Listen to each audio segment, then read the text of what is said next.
Welcome back students. ગયા લેક્ચરમાં આપણે વાત કરી હતી ભાગીદારીનું પુનર્ગઠન, જેમાં આપણે અભ્યાસ કર્યો ભાગીદારી પુનર્ગઠન એટલે શું. તો ફરી પાછું થોડુંક રિવાઇઝ કરીએ કે જ્યારે કોઈ ભાગીદારી પેઢીમાં કોઈ પણ ફેરફાર થવાને કારણે તેમનું આપણે પુનર્ગઠન કરવું પડે છે, એટલે કે કોઈ પણ કારણોસર ફેરફાર થાય છે તેને આપણે કહીએ છીએ પુનર્ગઠન. એના માટે અમુક કારણો જવાબદાર હોય છે, એમાં 3 કારણો હોય છે. તો એક તો હોય છે એમના નફા નુકસાનના પ્રમાણમાં ફેરફાર થાય. બીજું હોય છે કોઈ નવો ભાગીદાર પેઢીમાં પ્રવેશ અને બીજું છે કે કોઈ પણ ભાગીદાર નિવૃત્ત થાય અથવા તો મૃત્યુ પામે. રાઈટ, એના વિશે આપણે એના પછી આપણે વાત કરી હતી કે લાભ અને ત્યાગ. જ્યારે કંઈ પણ નફા નુકસાનનું પ્રમાણ બદલાય છે, કોઈ ભાગીદાર પ્રવેશ છે અથવા તો નિવૃત્ત પામે છે અથવા તો મૃત્યુ પામે છે, ત્યારે એમના પ્રમાણમાં ફેરફાર થાય છે. આવું પ્રમાણમાં ફેરફાર થાય ત્યારે ભાગીદારો વચ્ચે જે નફા નુકસાન વહેંચાય છે એના પ્રમાણમાં લાભ થશે અથવા તો ત્યાગ કરશે. આવું આપણને ગયા લેક્ચરમાં જોયું હતું, જેનામાં આપણે જોયું હતું ત્યાગનું સૂત્ર આપણા માટે શું બને છે? ભાગીદારે કરેલ ત્યાગ બરાબર તેનો જૂનો ભાગ માઈનસ નવો ભાગ. એનાથી ઉલટું છે લાભનું પ્રમાણ શું બને છે કે ભાગીદારને મળેલ લાભ બરાબર ભાગીદારનો નવો ભાગ માઈનસ જૂનો ભાગ. એના વિશે જ આપણે અત્યારે થોડુંક સમજી અને આપણે એનું એક્ઝામ્પલ જોઈએ. એ બંનેને સમજી. એમાં સૌથી પહેલા જોઈએ ત્યાગનું પ્રમાણ એટલે શું. તો ત્યાગના પ્રમાણમાં આપણને શું કહે છે? તો નફા નુકસાનનું પ્રમાણ બદલાતા જે નફો મળતો હતો તેનાથી ઓછો મળે. આપણે પહેલે જ વાત કરી હતી, પહેલા સમજો કે આપણે બે ભાગીદારો હતા, એ અને બી. આપણને 10,000 નફો હતો, તો આપણા બંને વચ્ચે સરખા પ્રમાણમાં 5,000 રૂપિયા વહેંચાશે. પણ કોઈ નવો ભાગીદાર આવ્યો, રાઈટ, કોઈ નવો ભાગીદાર આવ્યો તો એમાં આપણને એને પણ સરખે ભાગે વહેંચશું. તો આપણે ત્રણેયને સરખાઈ સે ભાગે વહેંચતા 3333.33 રૂપિયા મળશે, જે આપણને પહેલા નફો મળતો હતો એનાથી કેટલું થઈ ગયું? ઓછો થઈ ગયો. અથવા તો પણ બની શકે કે આપણે પહેલે બે ભાગીદાર હતા એ અને બી, એમાં આપણે નફા નુકસાનનું પ્રમાણ હતું 2:1, રાઈટ, 2:1 હતું. તો આપણે મને તમારાથી ડબલ રૂપિયા મળશે, જ્યારે મારે તમને ઓછા રૂપિયા મળશે. જે આપણી પાસે પહેલે 1:1 હતું તો મને વધુ રૂપિયા મળશે, તો મને લાભ થયો છે, તમને ત્યાગ થયો છે, એવું આપણે સમજી શકીએ છીએ. રાઈટ, અહીંયા આપણને કહે છે કે નફા નુકસાનનું પ્રમાણ બદલાતા જે નફો મળતો હતો તેનાથી ઓછો મળે. આપણને નફા નુકસાનનું પ્રમાણ બદલાવ્યું તો આપણને જે નફો મળતો હતો તેનાથી ઓછો નફો મળશે, તેને કહેવામાં આવે છે ત્યાગનું પ્રમાણ, અથવા તો આપણે ત્યાગ કર્યો છે એવું કહી શકીએ. રાઈટ, તો અહીંયા આપણે જોઈએ ઉદાહરણ જોઈએ. A, B અને C કોણ છે? 3 ભાગીદારો છે. આ કોણ છે? 3 ભાગીદારો છે, A, B અને C. રાઈટ, જૂનું પ્રમાણ કેટલું છે? 3:2:1. એટલે કે A નું 3 પ્રમાણ છે, B નું 2 પ્રમાણ છે, C નું 1 પ્રમાણ છે. આ પ્રમાણ આપણે પહેલા ચેપ્ટરમાં જોઈ આવ્યા છીએ. રાઈટ, એના પછી નવું પ્રમાણ શું છે? 1:1:1. એટલે કે તેઓ પહેલે 3:2:1 ના પ્રમાણમાં નફો નુકસાન વહેંચતા હતા, હવે કેટલા પ્રમાણમાં વહેંચે? સરખાઈ છે, 1:1:1 ના પ્રમાણમાં. તો ભાગીદારે કરેલ ત્યાગનું સૂત્ર આપણે બધાને ખબર છે, જૂનો ભાગ માઈનસ નવો ભાગ. જૂનો ભાગ કેટલો છે? A નું 3, B નું 2 અને C નું 1. એવી જ રીતે નવું પ્રમાણ કેટલું છે? 1:1:1. તો આપણે માટે સૂત્ર તો આપણી પાસે છે, તો આપણે શોધીએ કે એને કેટલા રૂપિયા મળે છે, કેટલા રૂપિયા નથી મળતા. તો સૌથી પહેલા જોઈએ કે એનું પ્રમાણ કેટલું છે? જૂનું પ્રમાણ, એનો જૂનો ભાગ કેટલો છે? આપણે અહીંયા દર્શાવ્યું કે બરાબર જૂનો ભાગ કેટલો છે? 3 છે. નવો ભાગ અને 3, એટલે ત્રણે ભાગીદારોનું પ્રમાણ કેટલું બને છે? 3 + 2 + 1 બરાબર 6. અને આનું કેટલું બને છે? ત્રણેયનું નવું પ્રમાણ બરાબર 3.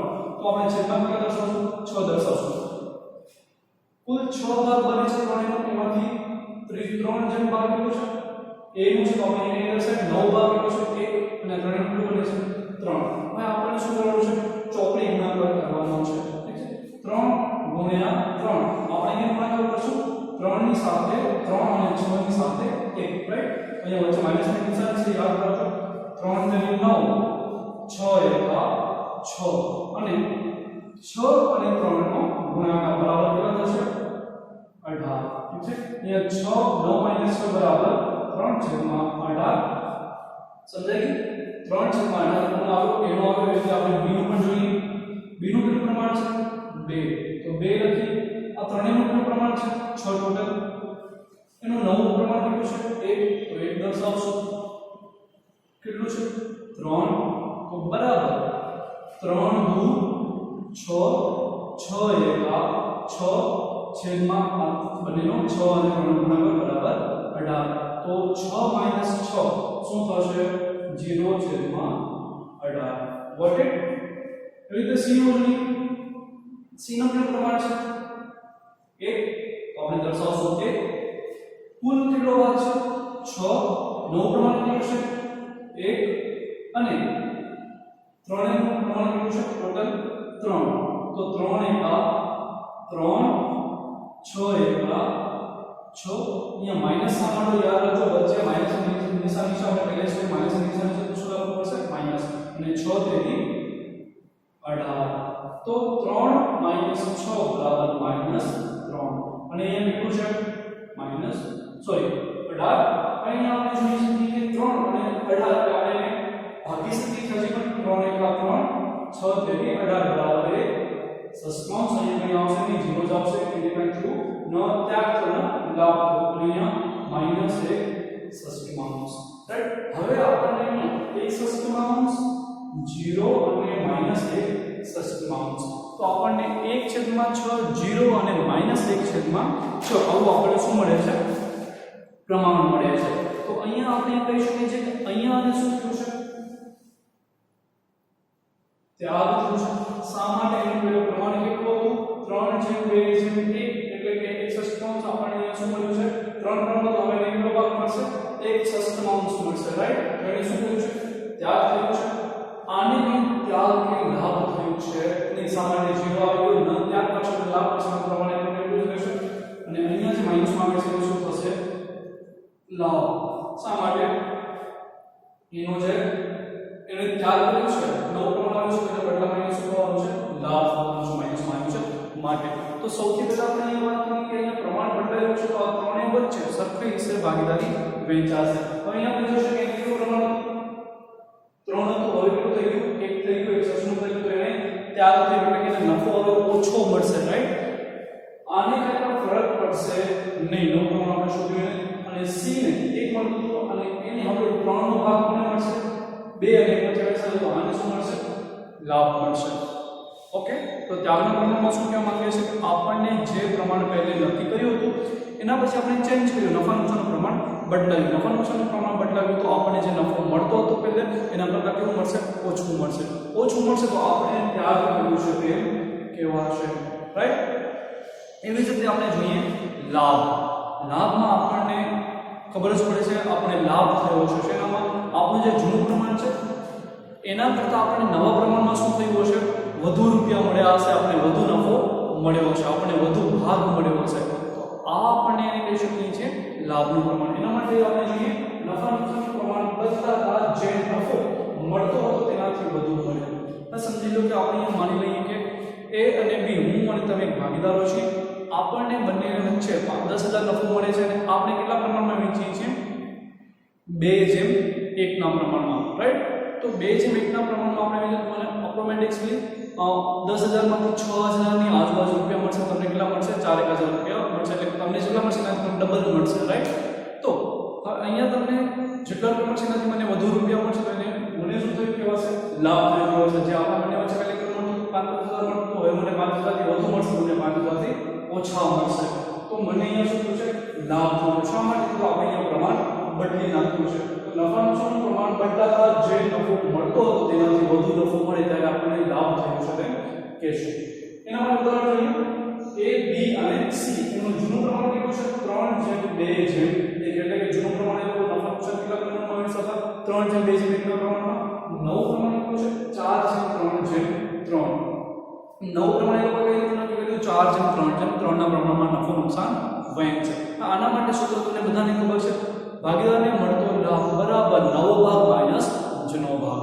તો આપણી પાસે અહીંયા નવો ભાગ આવેલો છે, નવું પ્રમાણ આવેલું છે, જૂનું પ્રમાણ પણ આવેલું છે. તો આપણે અહીંયા દર્શાવશું ભાગીદાર મળે લાભ બરાબર નવો ભાગ માઈનસ જૂનો ભાગ. હવે આપણે સૌથી પહેલા a નો શોધી. એનો નવો ભાગ કેટલો છે 4. આપણે દર્શાવીએ 4. આ ત્રણેય ભાગીદારનું ટોટલ કેટલું થાય છે 4 + 3 + 3 બરાબર 10 થશે. અહીંયા આપણે કેટલું દર્શાવશું 10. વચ્ચે નિશાની શેની છે માઈનસ ની, તો માઈનસ દર્શાવશું આપણે અહીંયા. તો આપણે માઈનસ દર્શાવીએ જૂનો ભાગ કેટલો છે 3. તો આપણે કેટલા દર્શાવશું 3/3 + 2 બરાબર 5 ને 1 6. આ ત્રણેય વચ્ચે કેટલું થાય છે પ્રમાણ 6 થાય છે. આપણે કેટલા દર્શાવશું કે 6. આગળની ગણતરી કઈ રીતે કરશું? તો ચોકડી ગુણાકાર 6 ચોકે 24, 6 ચોકે 24, 10 તેરી 30, વચ્ચે માઈનસ 30 અને આ બંનેનો ગુણાકાર 10 6 60. આપણે સાદું પાડવું 24 - 30 બરાબર -6/60. ઓકે, એવી રીતે શોધીએ આપણે b. b માં આપણી પાસે શું આવશે? એનું પ્રમાણ કેટલું છે? નવું પ્રમાણ છે તો પ્રમાણ દર્શાવી. ટોટલ કેટલું છે? 10 છે તો 10 દર્શાવી. એનું જૂનું પ્રમાણ કેટલું છે?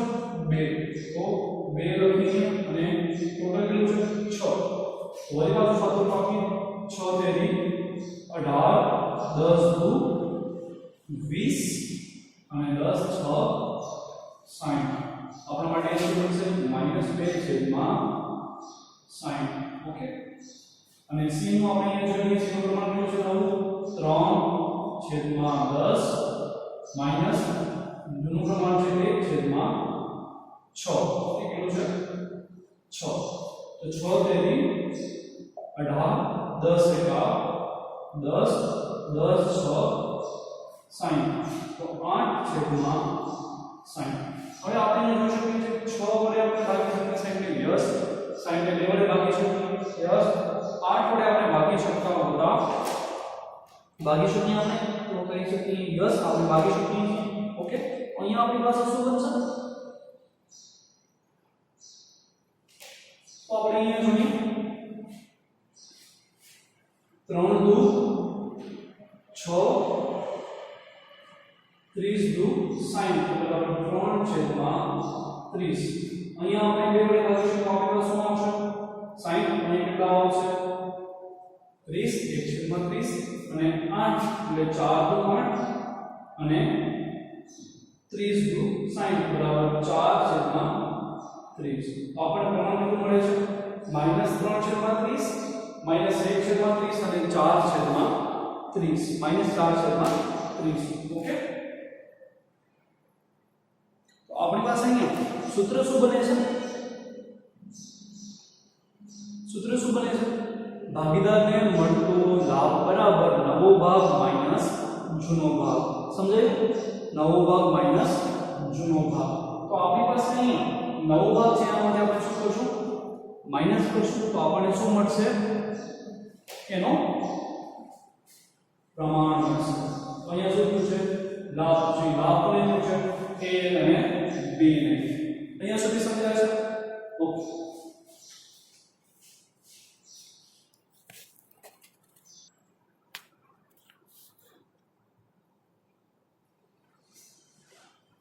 બસ આગળનો આપણે પોઈન્ટ જોઈએ પુનઃમૂલ્યાંકન ખાતું. પુનઃમૂલ્યાંકન ખાતા વિશે આપણે વાત કરી હતી કે એનામાં શું આવે છે? કોઈ મિલકતોમાં કે દેવામાં કોઈ અસર પડે એટલે કે મિલકતોમાં અને દેવામાં જો વધારો કે ઘટાડો થાય છે તેના માટે આપણે રેડી કરવું પડશે પુનઃમૂલ્યાંકન ખાતું. એટલે કે આપણે બધાનું પુનઃમૂલ્યાંકન કર્યું છે. મૂલ્યાંકન શા માટે કર્યું છે? તો કોઈ પણ ભાગીદાર પેઢીમાં આવે છે, નફા નુકસાનનું પ્રમાણ બદલાય છે, કોઈ નિવૃત્ત થાય છે, કોઈ મૃત્યુ પામે છે તો ઓબ્વિયસલી એનું પ્રમાણ શું થશે? બદલાશે. અને જેટલી પણ જવાબદારી છે બંને વચ્ચે, જેની મિલકતો મળવાની છે, જેટલો લાભ મળશે, ત્યાગ મળશે તો ત્રણેય ભાગીદારો 4 ભાગીદારો વચ્ચે વહેંચાશે. તો વહેંચાશે તો આના માટે આપણને ફરી પાછું રીક્રિએટ કરવું પડશે ખાતું, જેને કહેવામાં આવે છે પુનઃમૂલ્યાંકન ખાતું. પુનઃમૂલ્યાંકન ખાતામાં આપણે બેઝિકલી વાત કરીએ તો ખાતું કેવી રીતે તૈયાર થાય છે? તો નોર્મલી આપણે જે ખાતું તૈયાર કરીએ છીએ એ રીતે ઉધાર બાજુ અને જમા બાજુ, ઠીક છે, એનામાં વિકલ્પ રકમ, વિકલ્પ અને રકમ. તો સૌથી પહેલા આપણે જોઈએ કે જ્યારે પણ કોઈ મિલકત માં ઘટાડો થાય એટલે કે મિલકતની કિંમત ઘટી જાય, આવકની કિંમત ઘટી જાય તો આપણે શું થશે? નુકસાન થશે. અને મિલકતમાં આપણી પાસે ઘટાડો થાય તો આપણે ક્યાં લખશું? ઉધાર બાજુ આપણે સૌથી પહેલા લખીએ મિલકત ખાતે. જો મિલકતમાં ઘટાડો થાય તો મિલકતમાં ઘટાડો થશે તો આપણે ક્યાં લખશું? પુનઃમૂલ્યાંકન ખાતામાં ઉધાર બાજુ. સામાન્યની કિંમત ઘટી ગઈ, ઇન્ક્રીઝ થવાને બદલે ડિક્રીઝ થઈ ગઈ, ઉલટાની ઘટી ગઈ છે તો આપણા માટે શું થશે? લોસ થશે. લોસ થશે તો આપણે ક્યાં લખશું? ઉધાર બાજુ. એવી જ રીતે જો મિલકતની કિંમત વધી જાય છે, મિલકતમાં વધારો થાય તો ઓબ્વિયસલી આપણે ક્યાં લખશું? મિલકતની કિંમત પહેલા લાખ રૂપિયા હતી, હવે કેટલી થઈ ગઈ? 2 લાખ થઈ ગઈ, 3 લાખ થઈ ગઈ તો આપણી પાસે મિલકત વધી. મિલકત વધી જાય તો હંમેશા આપણે ક્યાં લખીએ છીએ? જમા બાજુ લખીએ છીએ. મિલકતમાં વધારો થયો માટે આપણે શું લખશું? મિલકત ખાતે મિલકતમાં વધારો, રાઈટ? આપણી પાસે મિલકત વધી અને જેટલા રૂપિયા આવશે તે, ઓકે, જેટલા રૂપિયા આવશે તે. નેક્સ્ટ આપણા માટે છે કે આપણા માટે જો મિલકત નોંધવાની બાકી રહી ગઈ હોય તો આપણી પાસે મિલકત પડી છે, મારી પાસે અત્યારે લાખ રૂપિયાની મિલકત પડી છે, હવે મેં નોંધી નથી તો મિલકત મારા માટે શું કહેવાય? રૂપિયા છે મારી પાસે, મારા પોતાના પડ્યા છે, તો આપણે ક્યાં લખશું? જમા બાજુ લખશું. શું લખશું? મિલકત ખાતે શું લખશું? નોંધવાની બાકી રહી ગઈ, ઓકે. નેક્સ્ટ છે આપણે ઘાલ ખાતામાં શું આપણે 11માં જોયા છે, જ્યારે આપણી પાસે એવું ખબર છે કે આની પાસેથી આપણે રૂપિયા એટલા મળવાના છે નહીં, આપણે પહેલેથી જ અનામત સાઈડમાં રાખી દઈએ છીએ, તો ઘાલ ખાત આપણે પડવાની તો આપણા માટે શું કહેવાય? ખોટ કહેવાય, નુકસાન કહેવાય. નુકસાન કહેવાય તો આપણે કઈ બાજુ લખીએ? ઉધાર બાજુ. નિયમ તો બધાને એક સરખો લાગુ પડે છે, ઠીક છે? તો આપણે ક્યાં લખશું? ઉધાર બાજુ શું લખશું? ઘાલ ખાત અનામત ખાતે જેટલા રૂપિયા હશે તેટલા. નેક્સ્ટ આપણા માટે છે જો દેવાદાર પર વટાવ અનામત આપીએ, દેવાદાર પર આપણે વટાવ જે આપીએ છીએ, આપણે જેને ડિસ્કાઉન્ટ કહીએ છીએ, દેવાદાર આપણે વટાવ આપીએ તો આપણને જે નુકસાન થવાનું છે, વટાવ આપણે આ રાખ્યું છે, આપણે અનામત રાખી દીધું છે, એટલે રૂપિયા આપણે નફામાંથી ઓછા મળશે. આપણને ક્યાં મળશે? ઉધાર બાજુ. શા માટે? આપણી પાસે જે પણ ઘટાડો થશે, ઓછા રૂપિયા મળવાના છે, બધા ક્યાં ગણવામાં આવશે? ઉધાર બાજુ. આપણે શું લખશું? દેવાદાર પર વટાવ અનામત ખાતે જેટલા રૂપિયા હશે એટલા.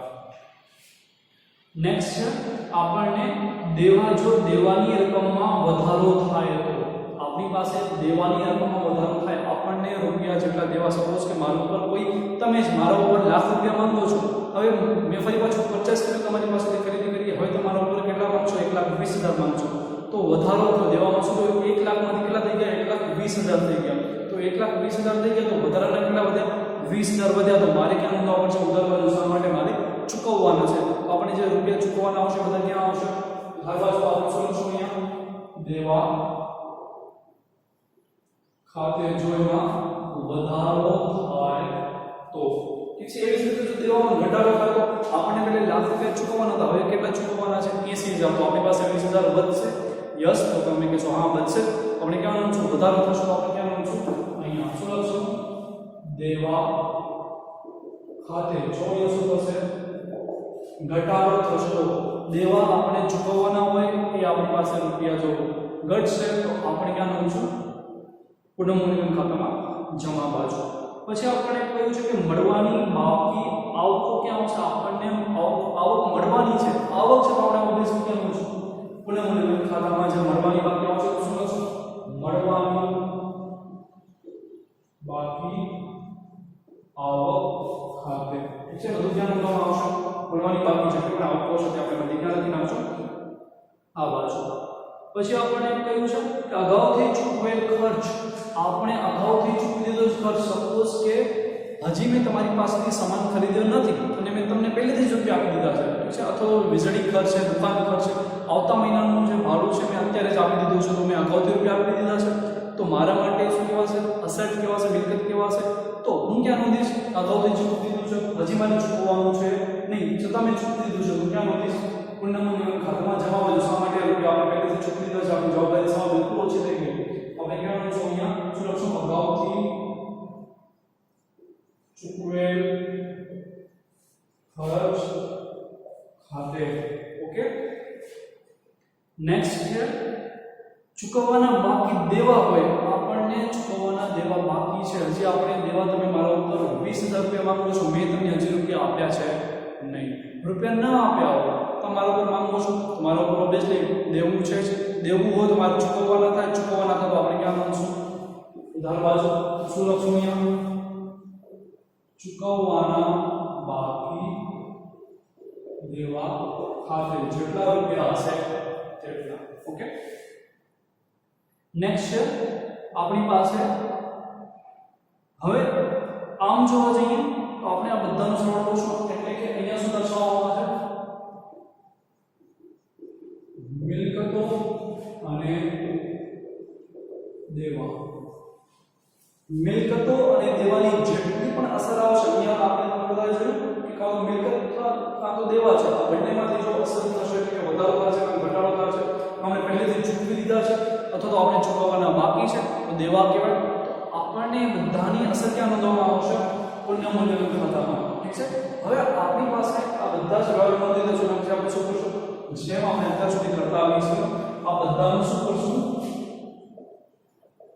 સરવાળો કરશું અને ક્યાં મૂકશું અહીંયા ખાનામાં હવે જો આપણી પાસે નફો આવશે એટલે કે આપણી પાસે જમા બાજુનો સરવાળો છે જમા બાજુનો સરવાળો ઉધાર બાજુના સરવાળા કરતા શું હશે વધુ હશે તો આપણા માટે શું કહેવા હશે સાહેબ તમે તો પહેલેથી શીખવતા આવ્યા છો કે આપણા માટે નફો કહેવાય અથવા તો આપણને વેચાણ ખબર નફો કહેવાય અથવા તો આપણે મૂડી ખાતે જે નફો લઈ જઈએ છીએ તે કહેવાય તો આપણે શું લખશું અહીંયા નફો શું લખશું નફો ઠીક છે આપણી પાસે જમા રૂપિયા આપણી પાસે કેટલો વધુ છે સામે ચૂકવવાનું કેટલું છે ઓછું છે આપણી પાસે ઉધાર બાજુ કેવી છે ઓછી છે નફો થાય આપણે ક્યાં લખશું મૂડી ખાતે અથવા તો ચાલુ ખાતે એવી જ રીતે જો ઉધાર બાજુનો સરવાળો છે આ ઉધાર બાજુનો સરવાળો છે કોના કરતા વધુ છે જમા બાજુ કરતા વધુ છે કોના બાજુ કરતા વધુ છે જમા બાજુ કરતા એટલે આપણી પાસે ખર્ચાઓ વધુ છે દેવાઓ વધુ છે સામે આપણી પાસે મિલકતોમાં રકમ કેટલી છે ઓછી છે તો આપણા માટે શું કહેવાશે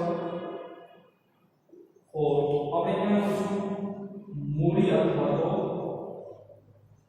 ચાલુ ખાતે અહીંયા જેટલા ભાગીદારો હશે એના ખાતે અહીંયા પણ જેટલા ભાગીદારો હશે તેના ખાતે રાઈટ અહીંયા આપણે બંનેનું શું કરશું સરવાળો ઓકે તો પુનઃ મૂલ્યાંકન ખાતામાં શું આવે છે જે મિલકતો છે એમાં વધારો થશે તો ક્યાં નોંધવામાં આવશે પુનઃ મૂલ્યાંકન ખાતામાં જમા બાજુ જો મિલકતોમાં ઘટાડો થશે આપણે મિલકતની કિંમત ઘટી ગઈ તો આપણે ક્યાં નોંધશું ઉધાર બાજુ નોંધશું આપણને જેટલા દેવા ચૂકવવાના છે અથવા ચૂકવવાના બાકી છે એ આપણે ક્યાં લખશું ઉધાર બાજુ આપણે પહેલેથી ચૂકવી દીધા છે ખર્ચા તો આપણને મળવાની બાકી આવક છે આપણે રૂપિયા મળવાના બાકી છે આપણે બધા ક્યાં લખશું જમા બાજુ યાદ રાખજો આપણે નફા નુકસાન ખાતું બનાવીએ છીએ એની જેમ જ બનાવવાનું છે પણ અહીંયા આપણી પાસે યાદ શું રાખવાનું છે મિલકતો વિશે યાદ રાખવાનું છે મિલકતોમાં જો ઘટાડો થાય તો આપણે નોંધશું ઉધાર બાજુ વધારો થતો જમા બાજુ દેવામાં આપણી પાસે ઘટાડો થશે આપણે લખશું જમા બાજુ દેવામાં જો વધારો થશે તો આપણે ક્યાં લખશું ઉધાર બાજુ અને પછી સરવાળો કરીને આપણે શું કરી દઈશું નફો કે ખોટ શોધી લઈશું કેટલા રૂપિયા નફો થશે કેટલા રૂપિયા